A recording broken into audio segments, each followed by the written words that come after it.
Beşkin meyline adını yazdım kalbime, ömürlük bağlanıp sene benimle xoşbəxt olarsan inşallah.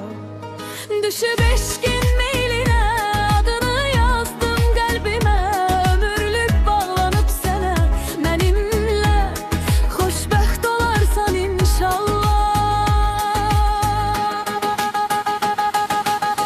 Yaralarımı gelip sararsan inşallah, derdime derman olarsan inşallah.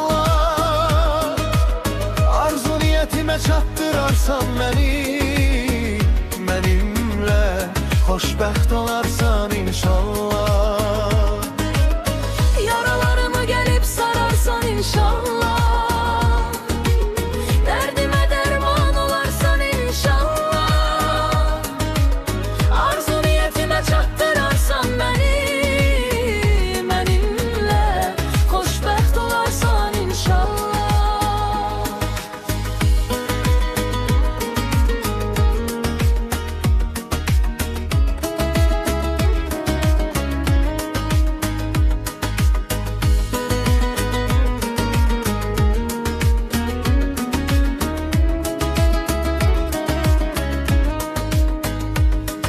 Şu beşkin meyline adını yazdım kalbime, ömürlük bağlanıp sene benimle xoşbəxt olarsan inşallah.